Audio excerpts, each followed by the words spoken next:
like that? You got it like that. So drop your purse and grab your hips and act like you're trying to get this money right quick. So can I have it like that? You got it like that. Can I have it like that? You got it like that.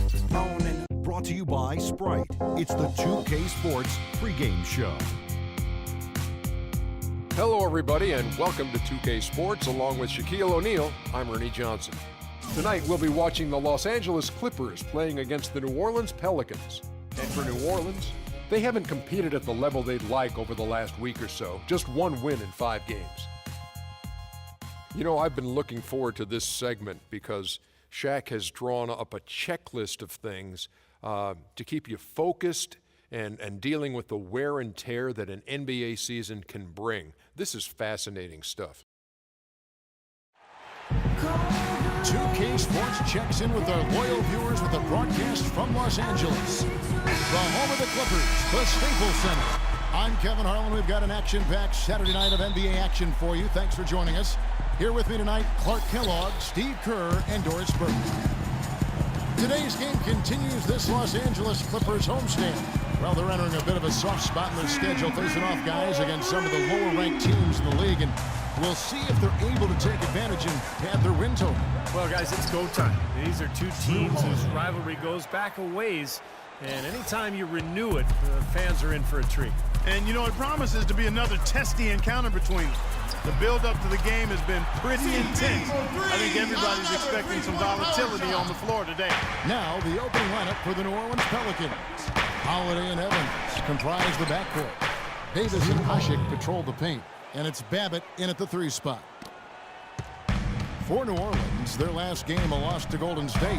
Yeah, they look totally disjointed, and sometimes you have a night like that. Nothing goes in the basket. It's just pure frustration. Well, you can call it any number of things, Steve. Disjointed, disorganized, discombobulated, dysfunctional. Any of those would fit. And now the Clippers on the break. Barnes kicks to Paul. Shoots the 3, and again, it's the Clippers from deep. He is bombing it today. How many more threes are we going to see from him? Well, we've already seen plenty. The majority of his points have come on that shot. And Hasek throws it down. I like it. They're taking it inside and taking advantage of each opportunity, Clark, to chip away at the deficit. Yeah, and doing it with the dunk is a major energizer, too. Gets the momentum going. Yeah, and I think the interior defense.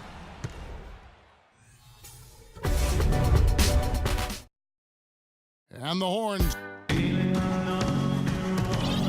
And now the second quarter just getting set to start. And before we move on, what do you guys think about what we've seen so far from the Clippers? How about the three-point shooting? The scoring has really come in bunches from long range. Yeah, it seems like every time down the floor they're knocking down the triple. They've got Farmar, Hedo Turkoglu out there with Davis, and it's Crawford, and it's Hawes in at the center. So that's the lineup on the floor for the Clippers. Turkoglu. Soft touch off the glass. Turkoglu's got the opening basket here in the second quarter for the Clippers. 2-for-1 chance here. Yeah, let's see if they use the clock to their advantage. Rivers gets to Selmers. And there's the whistle. Foul hard on the shot. He'll go to the line. It's going to be on Glenn Big Baby Davis. Clippers started out as a good team last year, but they never seemed to be content with what they had. And they added vet after vet as the season progressed and really made some nice additions. New Orleans making a switch here. Cunningham's checked in. And the Clippers' depth was a big help for him in the first round as the bench provided, I thought, Clark, a good punch for him against the Golden State Warriors. You know, that's true, but they just didn't have enough in the tank to get by the Thunder in that second round of the playoffs and what was really, I thought, an entertaining back-and-forth series. And Anderson kicks to Selmans. Trying to find Davis. He's got it now. Los Angeles foul called. Glenn Davis. The Pelicans have been perfect at the line so far, albeit just 2 for 2. As a team, they're down there around 72% from the stripe. 2 shots. You know, their percentages dropped off just a little bit compared to last year, guys, but it's not a huge drop-off, so no major concern. In the second quarter, they've had the right approach. Very aggressive, driving, drawing contact, and creating opportunities at the free throw line. Well, you know, if other things aren't working for you, Steve, getting to the foul line can be a good place to start to turn it around. Paul outside. And oh, he hits the first. And the first half is now in the books. Look.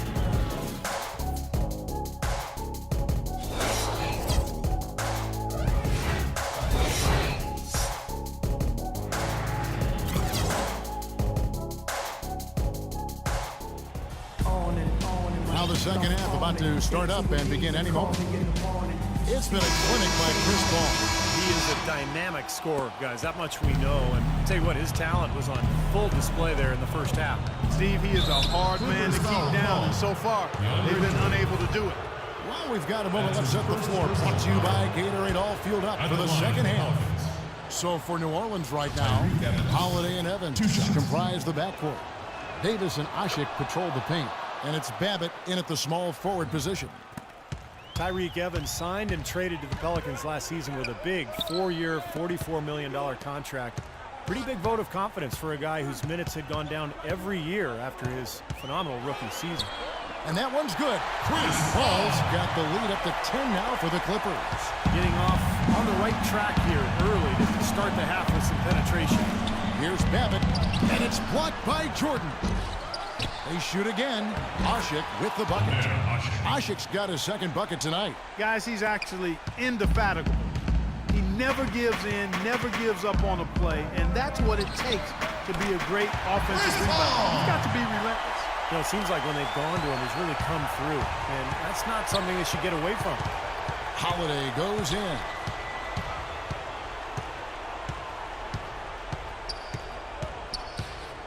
Pass to Ashik. On the wing, Evans. Here's Davis. 4 seconds left. No luck. And they forced the miss with that good defensive rotation. They're playing.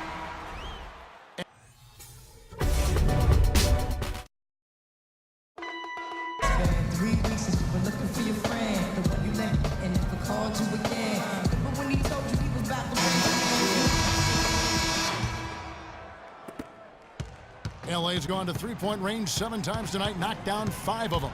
So it looks like just playing the last bit of this game out in what should be a nice win here for Los Angeles. You know, it's tough to put your finger on the deciding factor in this one, but I'd say that the shooting accuracy made the difference. Shot quality and better overall shooting. And so this will now translate to 14 wins on the season. Well, what a great way for them to have kicked off this season series. These two teams played twice more, and no question who's going to have the advantage in those games after what happened here tonight. Yeah, I don't think it'll play out quite that simply, though, Steve. I mean, the team coming out on the losing end of a game 1 is just that much more motivated to get even in games 2 and 3. Beyond the actual result of this game, I think fans are going to look back and see this was just a monstrous performance for Paul. He was extremely efficient offensively, getting looks, knocking down big shots all game long. CP3 and Jamal Crawford make the backcourt. Griffin at the 4 with Mars at the 5, and it's Turkoglu in at the small forward. So that's the lineup on the floor for the Clippers. It's Davis with the drive. And a foul on the shot. He'll go to the stripe for 2.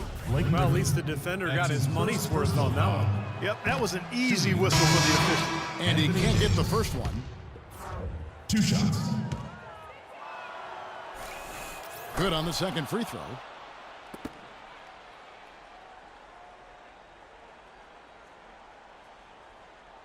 Now Crawford. Jacks up a 3. Missed. So the Clippers winning this one easily.